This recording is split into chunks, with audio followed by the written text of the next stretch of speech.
ਕਿ narcotics control bureau ਦੀ ਜਿਹੜੀ report ਹੈ ਨਾ, ਜੀ NCB ਦੀ, ਉਹਦੇ ਅੰਕੜੇ ਵਿੱਤੀ ਦਿਨੀ ਰਿਲੀਜ਼ ਹੋਏ ਜੀ। ਦੇਖੋ ਉਹਨਾਂ ਨੇ ਜਿਹੜੀਆਂ ਸਥਿਤੀਆਂ ਦੱਸੀਆਂ ਨੇ, ਜਿੱਦਾਂ ਮਸਲਨ ਬਈ ਗੁਜਰਾਤ ਨੂੰ ਦੱਸਿਆ, ਗੁਜਰਾਤ ਦੇ ਵਿੱਚ ਬਈ ਸਾਲ 22 ਦੇ ਵਿੱਚ 516 ਸੀਗੇ ਜ਼ਬਤ ਡਰੱਗਸ ਜੀ, ਤੇ ਉਹਨਾਂ ਦੀ ਕੁਆਂਟੀਟੀ ਬਣਦੀ ਹੈ 29,157 ਕਿਲੋ।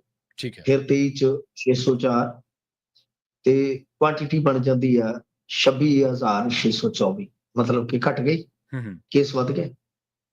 ਸਾਲ 24 ਚ 623 ਸੀ ਉਹਨਾਂ ਦੇ ਜ਼ਬਤ ਡਰੱਗਸ ਕੇਸ ਜਿਹੜੇ, ਤੇ ਜੋ ਕੁਆਂਟੀਟੀ ਹੈ ਉਹ ਘਟ ਜਾਂਦੀ ਹੈ 20,971 ਚ।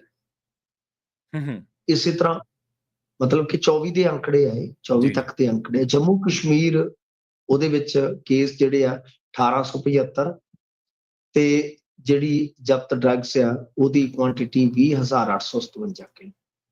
ਸਾਲ 23 ਚ ਆ ਜਾਓ 2149 ਕੇਸ ਉਹਨਾਂ ਦੇ ਰਜਿਸਟਰਡ ਹੁੰਦੇ ਆ, 11,066 ਕਿਲੋ ਡਰੱਗਸ ਜ਼ਬਤ ਕੀਤੀ ਜਾਂਦੀ। 24 ਚ 1539 ਕੇਸ ਰਜਿਸਟਰਡ ਹੁੰਦੇ ਨੇ ਤੇ 5708 kg ਜਿਹੜੀ ਹੈ ਉਹ ਡਰੱਗਸ ਰਹਿ ਜਾਂਦੀ। ਮਤਲਬ ਕਿ ਇੱਥੇ ਘਟਣਾ ਸਟਾਰਟ ਹੋ ਜਾਂਦਾ ਹੈ। ਠੀਕ ਹੈ ਜੀ, ਤੁਸੀਂ ਨੋਟ ਇਹ ਚੀਜ਼ ਕਰਨੀ ਹੈ। ਠੀਕ ਹੈ, ਰਾਜਸਥਾਨ ਆ ਜਾਓ 22 ਦੇ ਵਿੱਚ 3738 ਕੇਸ ਤੇ ਜ਼ਬਤ ਡਰੱਗਸ ਜਿਹੜੀ ਹੈ ਉਹ ਹੈਗੀ ਹੈ 1,76,321 ਕਿਲੋ।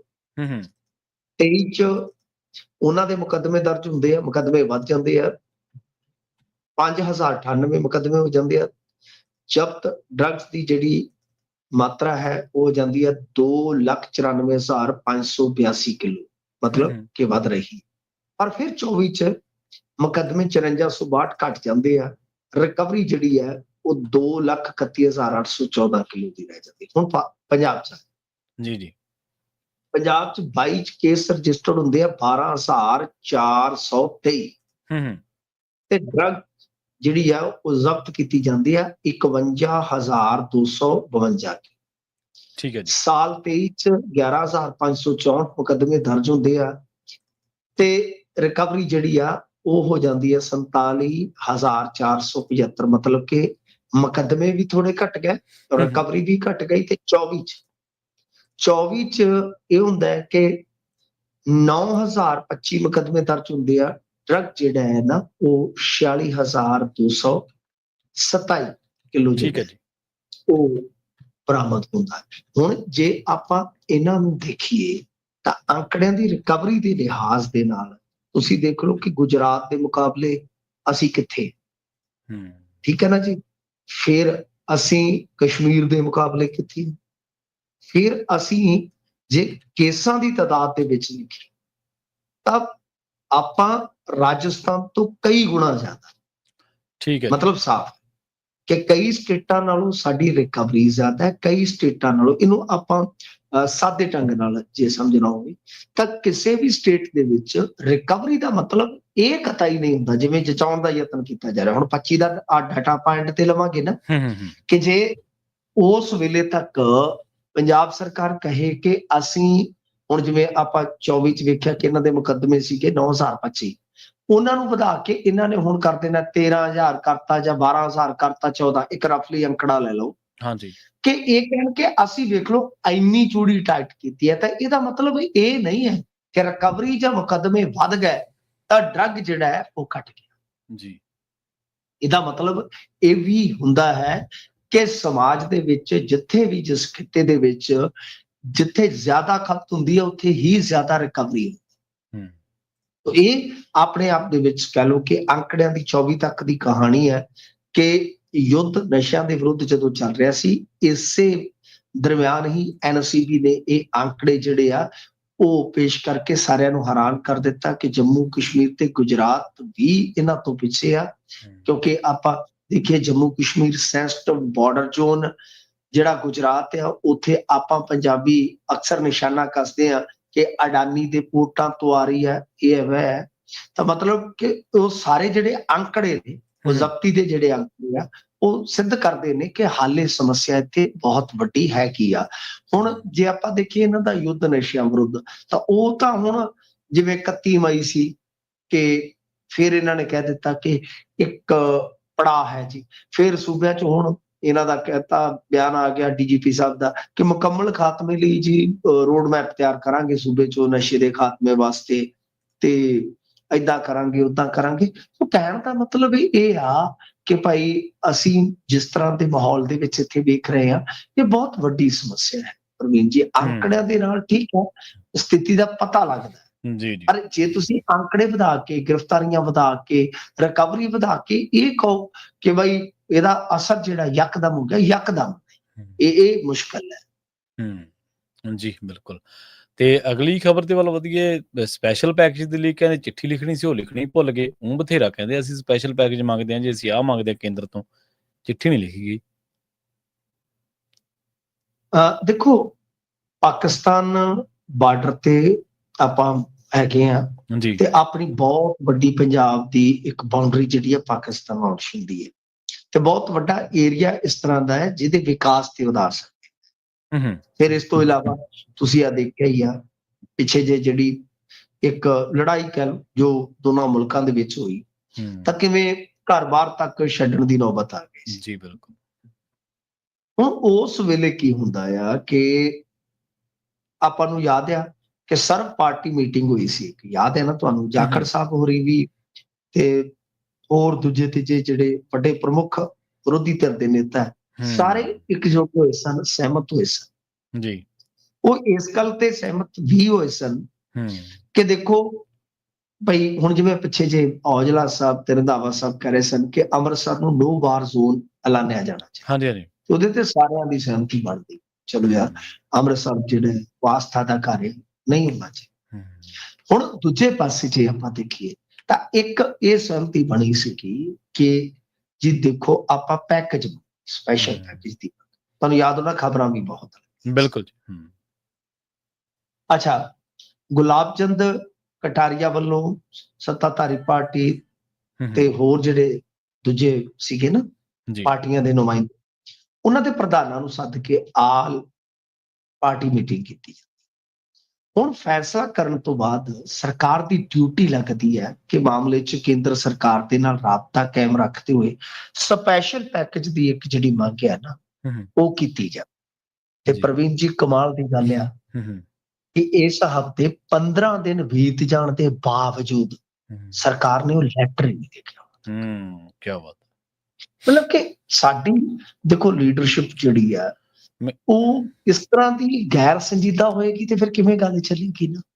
ਅੱਛਾ, ਮੈਂ ਤੁਹਾਨੂੰ ਇੱਕ ਛੋਟੀ ਜਿਹੀ ਮਿਸਾਲ ਹੋਰ ਦਿੰਦਾ। ਹਾਂਜੀ ਮੈਨੂੰ ਯਾਦ ਆ, ਅੱਛਾ ਇੱਕ ਵੇਲੇ ਕੀ ਹੋਇਆ ਕਿ ਜਿਹੜੀ ਆਮ ਆਦਮੀ ਪਾਰਟੀ ਆ ਇਹਨਾਂ ਨੇ ਨਾ ਇੱਕ ਬਹੁਤ ਵੱਡਾ ਇਲਜ਼ਾਮ ਲਾਇਆ ਸੀ 11 ਜੁਲਾਈ 23 ਨੂੰ। ਖੁਦ ਸਾਡੇ ਜਿਹੜੇ ਮੁੱਖ ਮੰਤਰੀ ਨੇ ਮਾਨ ਸਾਹਿਬ, ਇਹਨਾਂ ਨੇ ਜਾਣਕਾਰੀ ਦਿੱਤੀ ਸੀ ਕਿ ਉਹਨਾਂ ਵੱਲੋਂ ਪੰਜਾਬ ਦੇ ਰਾਜਪਾਲ ਤੇ ਚੰਡੀਗੜ੍ਹ ਦੇ ਪ੍ਰਸ਼ਾਸਕ ਨੂੰ ਚਿੱਠੀ ਲਿਖੀ ਹੈ ਕਿ ਆਮ ਆਦਮੀ ਪਾਰਟੀ ਅਪ੍ਰੈਲ 'ਚ ਯਾਨੀ ਉਦੋਂ ਤੱਕ ਕਹਿ ਲਓ ਕਿ ਨੈਸ਼ਨਲ ਪਾਰਟੀ ਦੇ ਰੂਪ 'ਚ ਰਜਿਸਟਰਡ ਹੋ ਗਈ ਆ, ਇਹਨੂੰ ਬਈ ਚੰਡੀਗੜ੍ਹ ਦੇ ਵਿੱਚ ਦਫ਼ਤਰ ਵਾਸਤੇ ਜਿਵੇਂ ਭਾਜਪਾ ਖੋਲਿਆ, ਅਕਾਲੀ ਦਲ ਖੋਲਿਆ ਕਿ ਜ਼ਮੀਨ ਅਲਾਟ ਕੀਤੀ ਜਾਵੇ। ਅੱਛਾ, ਉਸ ਤੋਂ ਬਾਅਦ ਇੱਕ RTI ਪਾਈ ਗਈ ਜਿਹੜੀ ਕਿ ਨਸ਼ਰ ਹੋਈ ਅਖਬਾਰਾਂ ਦੇ ਵਿੱਚ ਬੀਤੇ ਮਈ 'ਚ। ਕਮਾਲ ਦੀ ਗੱਲ ਹੈ ਕਿ ਚੰਡੀਗੜ੍ਹ ਪ੍ਰਸ਼ਾਸਨ ਨੇ ਕਿਹਾ ਕਿ ਸਾਨੂੰ ਕੋਈ ਚਿੱਠੀ ਆਮ ਆਦਮੀ ਪਾਰਟੀ ਦੀ ਪ੍ਰਾਪਤ ਹੀ ਨਹੀਂ। ਮੈਂ ਨਹੀਂ ਕਹਿ ਰਿਹਾ, ਰਿਕਾਰਡ ਕਰ ਜੀ। ਮਤਲਬ ਹੁਣ ਦੋਨੇ ਚੀਜ਼ਾਂ, ਆਲੂਵਾਲੀਆ ਸਾਹਿਬ ਨੇ ਇਹਦੇ ਤੇ ਫਿਰ ਕਮੈਂਟ ਵੀ ਕੀਤਾ ਸੀਗਾ ਕਿ ਨਾ ਤਾਂ ਜ਼ਮੀਨ ਮਿਲੀ ਨਾ ਦਿੱਤੀ ਜਾ ਰਹੀ ਹੈ ਕੋਈ ਜਾਣਕਾਰੀ। ਮਤਲਬ ਸਾਫ਼ ਹੈ ਕਿ ਤੁਸੀਂ ਦੇਖੋ ਕਿ ਆਮ ਆਦਮੀ ਪਾਰਟੀ ਦੇ ਉਸ ਵੇਲੇ ਤੇ ਪ੍ਰਧਾਨ ਹੀ ਸਨ ਨਾ ਮਾਨ ਸਾਹਿਬ ਜੀ।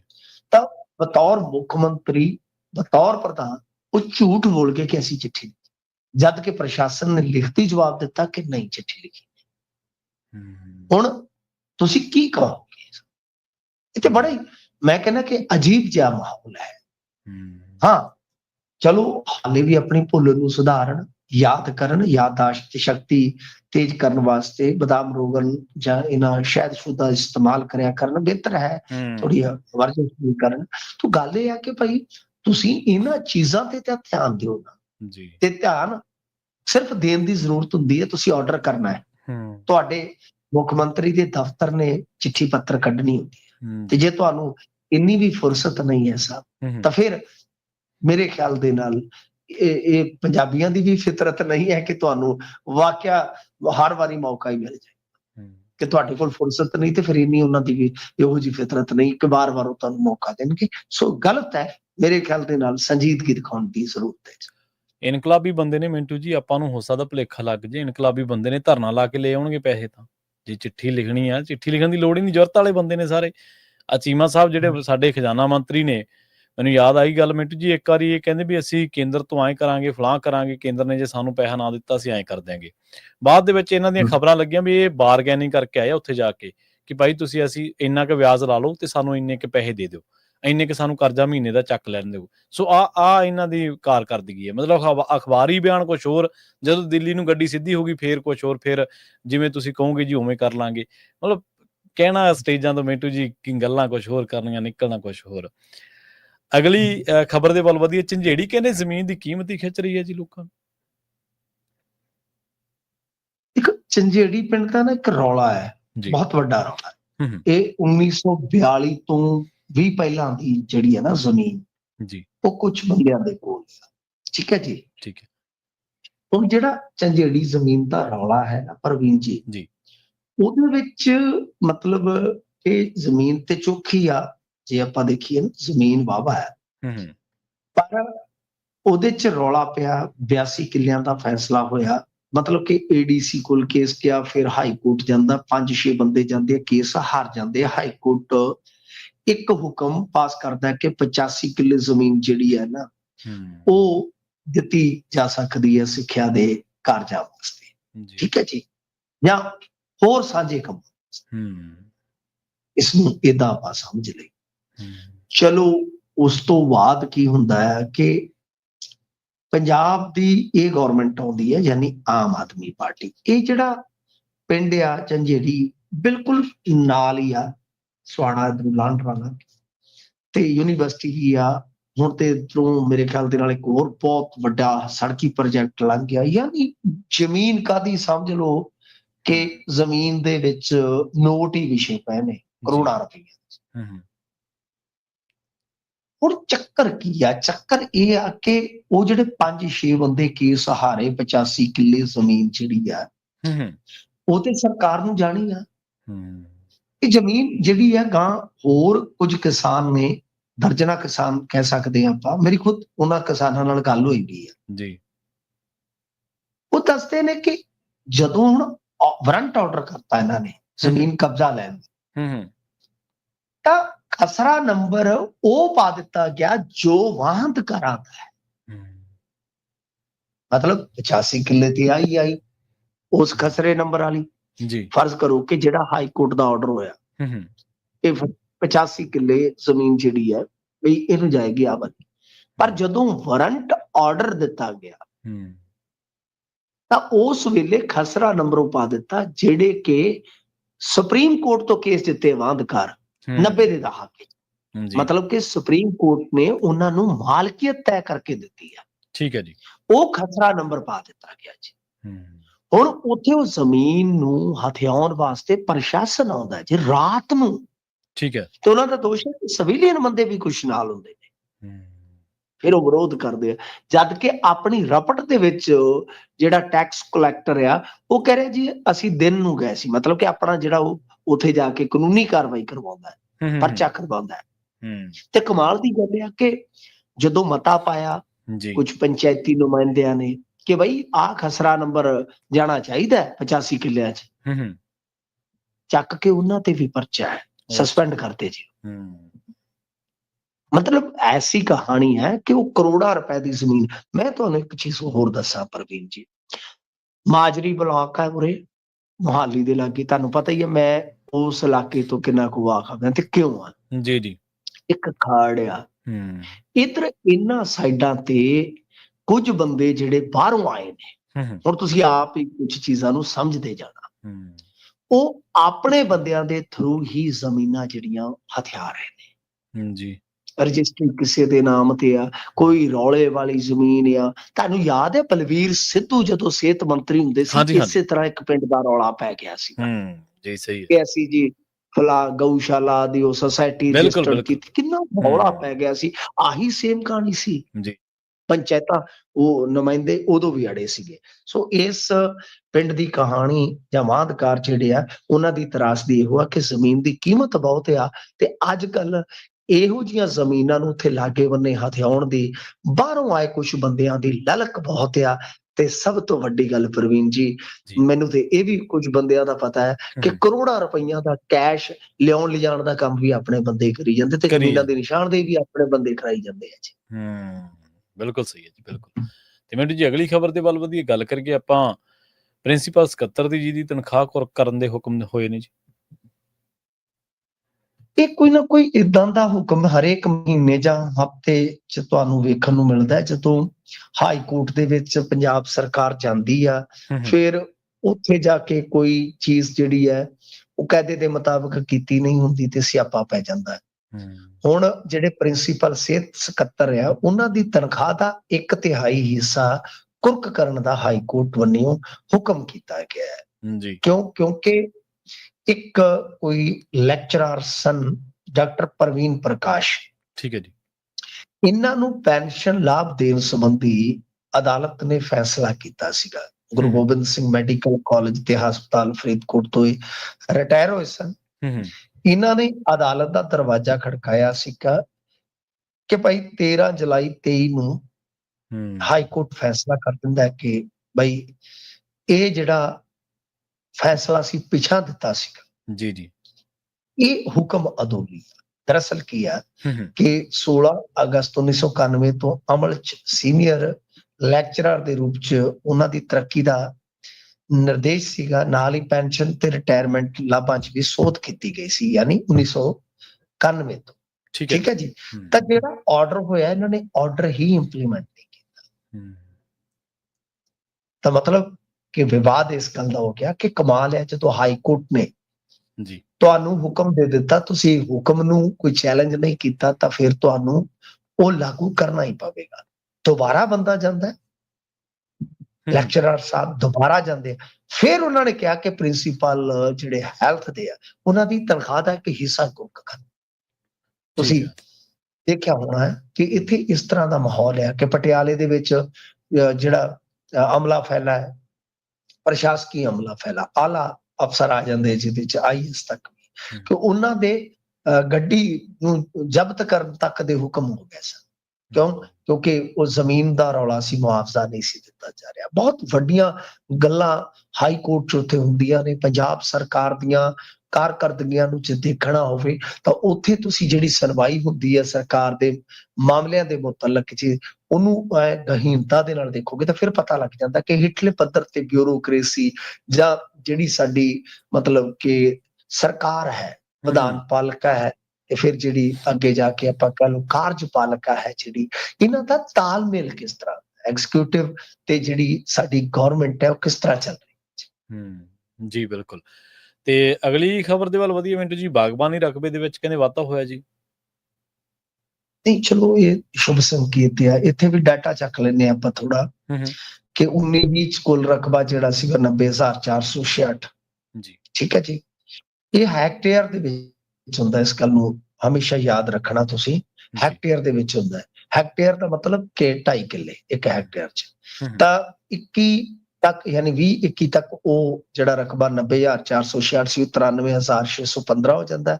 ਫਿਰ 21-22 ਚ 96,686 ਹੋ ਜਾਂਦਾ। 22-23 ਚ 99,758 ਹੋ ਜਾਂਦਾ, ਤੇ 23-24 ਚ ਉਹ ਵੱਧ ਕੇ 1,03,287 ਹੋ ਜਾਂਦਾ। ਇਹਦਾ ਮਤਲਬ ਇਹ ਆ ਕਿ ਰਕਬਾ ਵੱਧ ਤੇ ਰਿਹਾ ਹੈ, ਇਹਦੇ ਚ ਕੋਈ ਸ਼ੱਕ ਨਹੀਂ ਹੈ ਬਾਗਬਾਨੀ ਦਾ। ਪਰੰਤੂ ਠੀਕ ਹੈ, 5 ਸਾਲਾਂ ਚ ਅਸੀਂ ਉਹ ਵਧਾਇਆ ਕਿੰਨਾ, 12,821 ਹੈਕਟੇਅਰ ਜੀ। ਯਾਨੀ ਲਗਭਗ ਆਪਾਂ ਲਾ ਲਈਏ 30 ਤੋਂ ਥੱਲੇ 30,000 ਕਿੱਲੇ ਤੋਂ ਥੱਲੇ 12 ਦੂਣਾ 24, ਤਾਂ ਬਾਕੀ 2.5 ਲਾ ਲਓ। ਠੀਕ ਹੈ ਨਾ ਜੀ। ਤੇ 30 ਦੇ ਆਸ-ਪਾਸ ਆਪਾਂ ਮੰਨ ਲਓ ਕਿ ਵਧਾਇਆ 30,000 ਕਿੱਲਾ 5 ਸਾਲਾਂ 'ਚ। ਹੂੰ, ਹੂੰ। ਇਟ ਮੀਨ ਕਿ 1 ਸਾਲ ਦਾ ਸਿਰਫ 6,000 ਕਿੱਲਾ। ਜੀ। ਸੋ ਇਸ ਵਾਸਤੇ ਠੀਕ ਆ, ਅੱਛੀ ਗੱਲ ਆ, ਜਿਹੜੀ ਗੱਲ ਅੱਛੀ ਹੈ ਚੜ੍ਹਦੀ ਕਲਾ 'ਚ ਰਹਿਣਾ ਚਾਹੀਦਾ। ਐਵੇਂ ਹਰ ਮਾਮਲੇ ਨੂੰ ਨਕਾਰਾਤਮਕ ਨਹੀਂ ਲੈਣਾ ਚਾਹੀਦਾ। ਪਰ ਗੱਲ ਕੀ ਹੈ ਕਿ ਬਾਗ ਜਿਹੜੇ ਆ ਉਹ ਬਹੁਤ ਵੱਧ ਸਕਦੇ ਸੀਗੇ ਜੇਕਰ ਅਬੋਹਰ ਫਾਜ਼ਿਲਕਾ ਏਰੀਆ ਜਿੱਦਾਂ ਜਾਂ ਹੋਰ ਕੰਢੀ ਏਰੀਆ, ਇੱਥੇ ਪਾਣੀ ਜਾਂ ਹੋਰ ਚੀਜ਼ਾਂ ਜਿਵੇਂ ਬਿਮਾਰੀ ਪੈ ਜਾਂਦੀ ਆ ਜਾਂ ਮਤਲਬ ਕਿ ਇੰਸ਼ੋਰੈਂਸ ਆ ਜਾਵੇ ਇਹਨਾਂ ਚੀਜ਼ਾਂ ਦੇ ਵਿੱਚ, ਹੋਰ ਸਾਡੇ ਇੱਥੇ ਫੂਡ ਪ੍ਰੋਸੈਸਿੰਗ ਦਾ ਕੰਮ, ਇੰਡਸਟਰੀ ਜਿਹੜੀ ਆ ਉਸਨੂੰ ਵਿਕਸਿਤ ਕੀਤਾ ਜਾਵੇ ਤਾਂ ਇਹ ਬਾਗਬਾਨੀ ਮੰਨਦਾ ਆ। ਮੈਨੂੰ ਤੇ ਕੱਲ ਇੱਕ ਬੰਦਾ ਮਿਲਿਆ, ਬੜਾ ਕ੍ਰੀਏਟਿਵ ਬੰਦਾ ਹੈ, ਉਹਨੇ ਆਖਿਆ ਸਫੈਦ ਮੁਸਲੀ ਇੰਡੀਆ 'ਚ ਲੱਭਦੀ ਨਹੀਂ, ਬਹੁਤ ਡਿਮਾਂਡ ਪੰਜਾਬ 'ਚ ਜਿੰਨੀ ਮਰਜ਼ੀ ਹੋਈ ਲਓ, ਮੈਨੂੰ ਅੱਜ ਤੱਕ ਇਸ ਚੀਜ਼ ਦਾ ਪਤਾ ਹੀ ਨਹੀਂ ਹੈ। ਉਹ ਕਹਿੰਦੇ ਜਿੰਨੀ ਮਰਜ਼ੀ ਵੀ ਮੈਂ ਖੇਤੀ ਕਰਾਉਂ, ਕਹਿੰਦਾ ਮੈਂ ਤੇਰੇ ਸਾਹਮਣੇ ਕਹਿੰਦਾ ਹੁਣ 6 ਕਨਾਲਾਂ ਬੀਜੂਗਾ, ਪੈਸੇ ਵੱਟੂਗਾ। ਮੈਂ ਤਾਂ ਹੈਰਾਨ ਰਹਿ ਗਿਆ ਜੀ।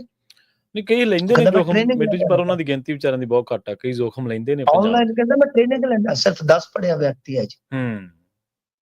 ਕਹਿੰਦਾ ਮੈਂ ਆਨਲਾਈਨ ਟ੍ਰੇਨਿੰਗ ਲੈ ਰਿਹਾ ਜੀ, ਟ੍ਰੇਨਿੰਗ ਲੈ ਕੇ ਪਹਿਲੀ ਚ ਰੂੜੀ ਸਿੱਟਦੀ ਹੈ ਮੈਂ ਸਫੈਦ ਮੁਸਲੀ। ਤਾਂ ਗੱਲ ਇਹ ਹੈ ਕਿ ਇਸ ਪਾਸੇ ਸਾਨੂੰ ਜਾਣਾ ਚਾਹੀਦਾ, ਜ਼ਰੂਰਤ ਵੀ ਆ। ਝੋਨੇ ਵਾਲਾ ਕੰਮ ਬਹੁਤੀ ਦੇਰ ਨਹੀਂ ਚੱਲਣਾ ਪ੍ਰਵੀਨ ਜੀ, ਤੇ 2-4 ਸਾਲਾਂ ਦੀ ਖੇਡ ਆ। ਅਸੀਂ ਇੱਥੇ ਦੇਖਦੇ ਰਹਿੰਦੇ ਆ। ਮੈਂ ਤੁਹਾਨੂੰ ਅੱਗੇ ਵੀ ਦੱਸਿਆ ਕਿ ਮੇਰਾ ਇਸ ਤਰ੍ਹਾਂ ਦਾ ਇੱਕ ਨੈਟਵਰਕ ਹੈ, ਮੈਂ ਜਿਹਦੇ ਚ ਕਿਸਾਨ ਤੋਂ ਲੈ ਕੇ ਮਜ਼ਦੂਰ ਤੋਂ ਲੈ ਕੇ ਸ਼ੈਲਰ ਮਾਲਕ ਆੜ੍ਹਤੀਆਂ ਸਭ ਨਾਲ ਪੈਂਦਾ ਉੱਠਦਾ। ਇਹ ਤੇ ਗਿਆ, ਇਹ ਢਾਂਚਾ ਗਿਆ। ਤੁਸੀਂ ਦੇਖਣਾ ਐਤਕੀ ਤੇ ਬੇਸ਼ੱਕ ਚੌਲ ਚੁੱਕਿਆ ਜਾਊਗਾ, ਅਗਲੀ ਵਾਰ ਬਹੁਤ ਮੁਸ਼ਕਲ ਹੋ ਜਾਏਗਾ ਕਿਉਂਕਿ ਚੌਲ ਦਾ ਭੰਡਾਰ ਇਹਨਾਂ ਦੇ ਕੋਲ ਬਹੁਤ ਆ ਆਲਰੇਡੀ, ਇਹਨਾਂ ਲੋੜ ਹੀ ਨਹੀਂ। ਹਾਂਜੀ ਜੀ ਬਿਲਕੁਲ। ਤੇ ਜਾਂਦੇ ਆਪਾਂ ਗੱਲ ਕਰੀਏ ਜੀ ਚੋਣ ਕਮਿਸ਼ਨ ਦੀ, ਕਹਿੰਦੇ ਇੱਕ ਅਹਿਮ ਤਬਦੀਲੀ ਕਰਨ ਜਾ ਰਹੇ ਨੇ ਜੀ। ਦੇਖੋ ਚੋਣ ਕਮਿਸ਼ਨ ਦੇ ਨਾ ਡਾਟੇ ਦਾ ਹੀ ਰੌਲਾ ਪੈਂਦਾ ਸੀਗਾ, ਤੁਹਾਨੂੰ ਯਾਦ ਹੋਣਾ ਬਹੁਤ ਮੌਕਿਆਂ ਤੇ ਕਾਂਗਰਸ ਨੇ ਸਵਾਲ ਚੁੱਕੇ, ਇੱਥੋਂ ਤੱਕ ਕਿ ਸੁਪਰੀਮ ਕੋਰਟ 'ਚ ਮਾਮਲਾ ਗਿਆ ਕਿ ਬਈ ਜਿਹੜਾ ਵੋਟ ਦਾ ਟਾਈਮ ਹੁੰਦਾ ਹੈ, ਜਦੋਂ ਉਸ ਤੋਂ ਬਾਅਦ VOTING ਖਤਮ ਹੋ ਜਾਂਦੀ ਹੈ ਤਾਂ ਕਈ ਦਿਨ ਅੰਕੜਾ ਅਪਡੇਟ ਕੀਤਾ ਜਾਂਦਾ ਤੇ ਉਹਦੇ ਵਿੱਚ ਕਈ ਪਰਸੈਂਟ, ਮਤਲਬ ਕਿ ਕਿਤੇ ਤਾਂ 10-10, 12% ਦਾ ਵੀ ਇਜ਼ਾਫਾ ਦਰਜ ਕੀਤਾ ਜਾਂਦਾ ਹੈ। ਤਾਂ ਬਈ ਉਹ ਸੰਘੋ ਨਹੀਂ ਉਤਰਦਾ, ਲਿਹਾਜ਼ਾ ਚੋਣ ਕਮਿਸ਼ਨ ਨੇ ਹੁਣ ਫੈਸਲਾ ਕੀਤਾ ਹੈ ਕਿ ਜਿਵੇਂ ਹੀ ਇਲੈਕਸ਼ਨ ਕੰਪਲੀਟ ਹੋ ਜਾਏਗਾ, ਅੱਧੇ ਘੰਟੇ ਬਾਅਦ ਹੀ, ਮਤਲਬ ਜੋ ਉਹਨਾਂ ਦੀ ਐਪ ਹੈ, ਜਿਹੜੇ ਉੱਥੇ ਰਿਟਰਨਿੰਗ ਆਫਿਸਰ ਵਗੈਰਾ ਹੋਣਗੇ ਜਿਹੜੇ ਵੀ, ਹਿੰਦੀ 'ਚ ਇਹਨਾਂ ਨੂੰ ਪੀਠਾਸੀਨ ਕਹਿ ਦਿੰਦੇ, ਪੰਜਾਬੀ 'ਚ ਆਪਾਂ ਕਹਿ ਲਓ ਕਿ ਜਿਹੜਾ ਅਮਲੇ ਫੈਲੇ ਵਾਲੇ ਹੁੰਦੇ, ਤਾਂ ਉਹਨਾਂ ਨੂੰ ਕੀ ਹੋਏਗਾ ਕਿ ਇੱਕ ਐਪ ਤੇ ਨਾਲ ਦੀ ਨਾਲ ਇੱਕ ਲੌਗਇਨ ਨੰਬਰ ਦਿੱਤਾ ਜਾਏਗਾ ਤਾਂ ਪਾਸਵਰਡ ਦਿੱਤਾ ਜਾਏਗਾ ਕਿ ਤੁਸੀਂ ਜਿਵੇਂ ਹੀ ਫਾਰਮ 17C ਨੂੰ ਅੰਤਮ ਰੂਪ ਦਿਓਗੇ, 17C ਦਾ ਬਹੁਤ ਰੌਲਾ ਪਿਆ ਨਾ, ਚਰਚਾ ਹੋਈ ਸੀਗੀ, ਤੁਹਾਨੂੰ ਯਾਦ ਹੋਣਾ, ਕਿ ਨਾਲ ਦੀ ਨਾਲ ਜਿਵੇਂ 17C ਕੱਟੋਗੇ, ਉਸ ਤੋਂ ਬਾਅਦ ਉਸ ਐਪ ਦੇ ਵਿੱਚ ਆਪਣੇ ਫਾਈਨਲ ਅੰਕੜੇ ਦਰਜ ਕਰ ਲਓਗੇ। ਪਰ ਮੰਨ ਲਓ ਇੰਡੀਆ ਕਈ ਥਾਈਂ ਤੁਹਾਨੂੰ ਪਤਾ ਬਿਜਲੀ ਜਾਂ ਇੰਟਰਨੈਟ ਦੀ ਦਿੱਕਤ ਹੋ ਸਕਦੀ ਹੈ, ਉਹ ਕਹਿੰਦੇ ਕਿ ਜਿਵੇਂ ਤੁਹਾਡਾ ਮੋਬਾਈਲ ਨੈਟਵਰਕ 'ਚ ਆਏਗਾ, ਤੁਰੰਤ ਤੁਹਾਨੂੰ ਉਹ ਅੰਕੜਾ ਅਪਡੇਟ ਕਰਨਾ ਪਵੇਗਾ। ਤਾਂ ਪ੍ਰਵੀਨ ਜੀ ਸਵਾਲ ਕਿਸ ਗੱਲ ਦੇ ਸਨ? ਸਵਾਲ ਹੀ ਇਸ ਗੱਲ ਦੇ ਸਨ ਕਿ ਭਾਈ ਤੁਹਾਡੇ ਕੋਲ ਹੁਣ ਟੈਕਨੋਲੋਜੀ ਤਾਂ ਰਾਤੋਂ ਰਾਤ ਉਹੀ ਰਹਿਣੀ ਹੈ ਨਾ, ਕੋਈ ਬਦਲ ਨਹੀਂ ਲੱਗੀ, ਕਿ ਇੰਨੇ ਦਿਨਾਂ ਬਾਅਦ ਅੰਕੜੇ ਅਪਡੇਟ ਹੋਣ ਦਾ ਮਤਲਬ ਕੀ ਹੈ? ਤੇ ਕਈ ਥਾਈਂ 15% ਵੋਟ ਵੱਧ ਜਾਂਦੇ ਵੋਟ ਪੈਣ ਤੋਂ ਬਾਅਦ। ਇਹ ਕੀ ਗੜਬੜ ਚੱਲਦਾ? ਸੋ ਦੇਖ ਲਓ ਕਿ ਇਸ ਝੋਲ ਨੂੰ ਕਿੱਥੇ ਆ ਕੇ ਠੀਕ ਕੀਤਾ ਗਿਆ, ਔਰ ਉਹ ਸਵਾਲ ਜਿਹੜੇ ਉੱਠਦੇ ਸਨ ਉਹ ਕਿੰਨੇ ਕੁ ਵਾਜਬ ਜਾਂ ਗੈਰ ਵਾਜਬ ਸਨ, ਤੁਸੀਂ ਖੁਦ ਤੈਅ ਕਰੋ। ਜੀ ਬਿਲਕੁਲ ਬਿਲਕੁਲ। ਤੇ ਮਿੰਟੂ ਜੀ, ਇਹਨਾਂ ਖਾਸ ਖਬਰਾਂ ਤੇ ਖਾਸ ਜਾਣਕਾਰੀਆਂ ਦੇ ਲਈ ਤੁਹਾਡਾ ਬਹੁਤ ਬਹੁਤ ਧੰਨਵਾਦ ਜੀ। ਸ਼ੁਕਰੀਆ ਜੀ।